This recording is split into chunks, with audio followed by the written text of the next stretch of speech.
Hello friends, today uh, I am going to discuss about the measure for urban unorganized labor.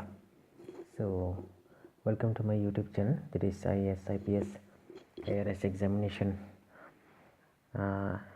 exam preparation center, that is study center. So today I will teach you about the measure for urban and unorganized labor section. So this is one kind new chapter. So in this chapter we will discuss the government's coordinated measures, constitutional measures and other measures. So this is the last chapter of the unorganized labor and rural urban system. So let's start the measures for urban unorganized labor.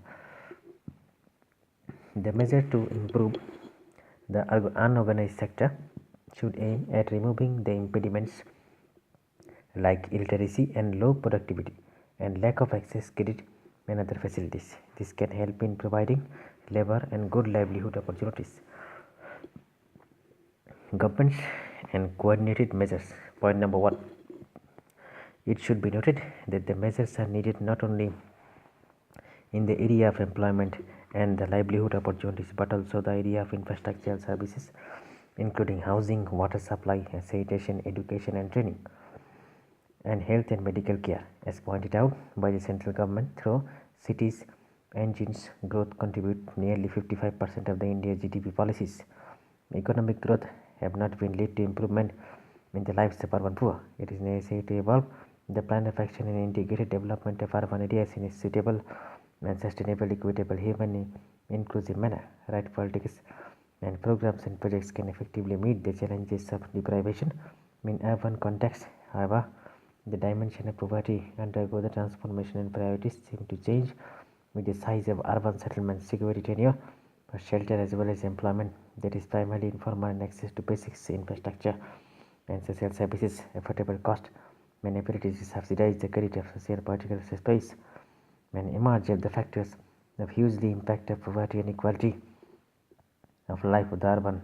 And Kumari Sajal, Minister of State and Minister of Urban Development and Poverty Alleviation, Government of India, on 2006, the government has claimed that the measures and thus more coordinated and balanced to ensure not only work but also welfare of the urban poor. The government measures help the urban unorganized and connected with the removal of the urban poverty and unemployment. Earlier program included the Nehru Rozgar Yojana (NRY) 1989, Planning Commission Integrated Urban Poverty Eradication Program (IUPEP) and Urban Basic Services Program. These were replaced by the Swaraj Swarna Jayanti and Shahri Rozgar Yojana SJSRY, which include the two schemes that were added in 1987, Urban Self-Employment Program USEP and the Urban Wages Employment Program UWEP.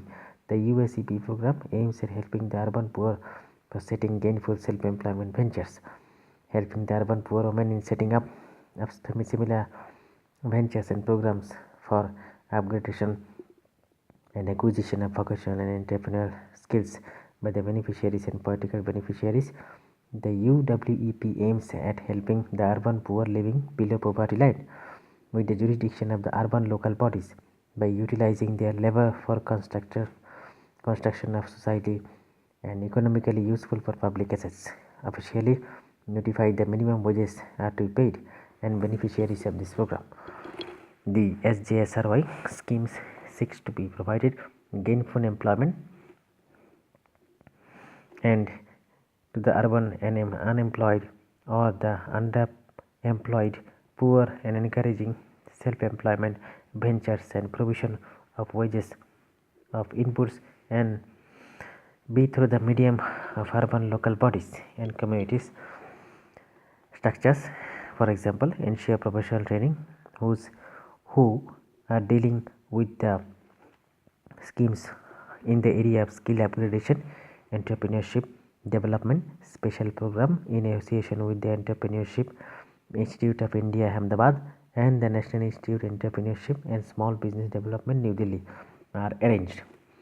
The government also attends the specific categories of unorganized labor in the urban areas, as for example special programs are arranged to help street vendors, wherein all the stakeholders and experts are brought together to ensure the benefit of the vendors. As indicated, the national policy of the urban street vendors. Similarly, there is a scheme of urban low-cost sanitation and for the liberation of scavengers, constitutional measures and other measures. Measures to promote the better governance of urban areas, more effective empowerment, urban local bodies, and retreated via the passing of the 74th Constitutional Amendment Act, which came into force from June 1993. An act develops the constitutional status on the urban local self-governments, who will no longer be found merely as the arms of the state. Under the Act of Article 243 confers wider powers and authority and responsibilities of the urban local bodies, and the 12th schedule gives subjects that come under the Article 2043W. Unfortunately, they do not include the measures to help them urban unorganized. Item 9 under the 12th schedule deals with the safeguarding the interest of the weakest section of the society, including the handicapped and mentally retreated. It gives some scope and plan and implement measures for the action of unorganized labor, but inadequate cover the whole of the lot. Unorganized labor, still there is still scope take the advantages of provision to bring benefits in unorganized labor, which must be fully exploited. There are also programs in the area of housing and in the urban poor, like the Valmiki Ambedkar Awas programs in the area of housing for urban poor, like the Valmiki Ambedkar Awas Yojana, providing the shelter or upgrading it, the Nirmala Bharat Abhiyan dealing with the community of sanitation project.